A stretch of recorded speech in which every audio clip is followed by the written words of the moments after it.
শূন্যতা আমাদের শরীরে কিভাবে ক্ষতি ডেকে আনতে পারে, বিপর্যয় ডেকে আনতে পারে সেই বিষয়ে আমি একটু কথা বলার চেষ্টা করব। অত্যাধিক পরিমাণ পরিবেশ গরম থাকার কারণে আমাদের শরীরে অত্যাধিক পরিমাণে ঘাম দেয়। এতে করে আমাদের শরীরের কিছু ইলেকট্রোলাইট যেমন সোডিয়াম, পটাশিয়াম সহ কিছু পরিমাণ ঘামের মাধ্যমে শরীর থেকে বের হয়ে যায়।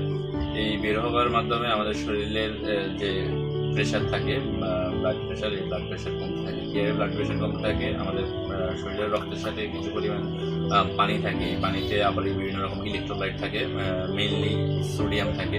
যখন সোডিয়াম কমে যায় তখন সোডিয়াম আবার পানি ধরে রাখে। যেহেতু সোডিয়াম ঘামের মাধ্যমে কমে যায়, সে কারণে সোডিয়ামের পাশাপাশি পানিও কমতে থাকে। এতে আমাদের প্রেশার কমতে থাকে। যখন অত্যাধিক ঘাম গরমে আমাদের অত্যাধিক পরিমাণে ঘাম দেয় এবং সেখান থেকে পানি শূন্যতা দেখা দেয়। পানি শূন্যতা থেকে সোডিয়াম কমে, সোডিয়াম থেকে আরও পানি কমতে থাকে।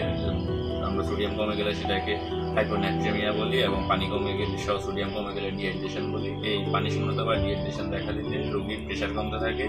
আর এই অবস্থায় রোগীর ব্লাড ভলিউম কম থাকার কারণে শরীরের কোষের প্রতিটা কোষে পর্যাপ্ত পরিমাণ অক্সিজেন এবং নিউট্রিয়েন্ট বা পুষ্টি পৌঁছাতে পারে না, যার কারণে দেখা যায় যে রোগীর দুর্বলতা ফিল করে। এবং অত্যাধিক গরমে অনেক সময় রোগীরা কমপ্লেন করে থাকে যে তার মাথা ঘুরাচ্ছে, মাথা ঝিম করে আছে বা অস্থির লাগতেছে, দুর্বল আছে বা পড়ে যাবে, এরকম ব্ল্যাক আউট হবে, পেইন্টিং এরকম একটা কাজ করে, এরকম অভিযোগগুলো নিয়ে আসে।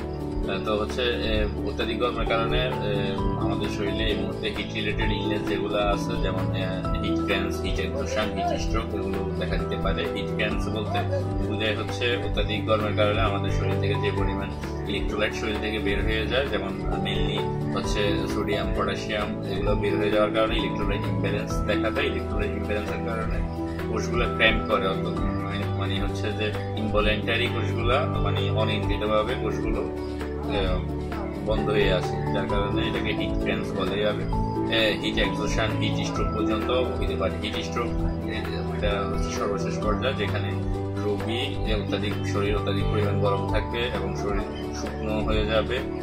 এই অবস্থাকে আর রোগী আনকনশাস হয়ে যাবে। এই অবস্থাকে আমরা হিট স্ট্রোক বলে থাকি। হিট স্ট্রোকে কোনো রোগী অসুস্থ হয়ে পড়লে অবশ্যই তাকে মেডিকেল অ্যাটেনশনে আনতে হবে, হসপিটাল ইমার্জেন্সিতে নিয়ে আসতে হবে।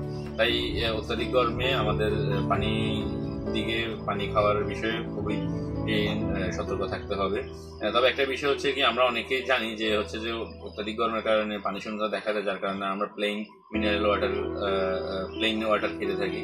কিন্তু এই শুধুমাত্র ইলেকট্রোলাইট বিহীন পানি খাওয়া আমাদের শরীরের জন্য উপকারী না। কেননা আপনি ঘামের মাধ্যমে শরীর থেকে পানি বের হচ্ছে, পানির সঙ্গে ইলেকট্রোলাইট গুলো চলে যাচ্ছে, প্রস্রাবের মাধ্যমেও আপনার কিছু পরিমাণ ইলেকট্রোলাইট চলে যাচ্ছে। কিন্তু আপনি যদি শুধু সাদা পানি খেতে থাকেন তাহলে আপনার শরীরে তো ইলেকট্রোলাইট আসার কোনো সুযোগ রইল না, যার কারণে শুধু বিশুদ্ধ সাদা পানি খাওয়ার মাধ্যমে আপনি শরীরের পানি শূন্যতা দূর করতে পারবেন না। আপনাকে ইলেকট্রোলাইট সমৃদ্ধ, ওটস স্যালাইন জাতীয় বা ইলেকট্রোলাইট সমৃদ্ধ পানীয়গুলো গ্রহণ করতে হবে।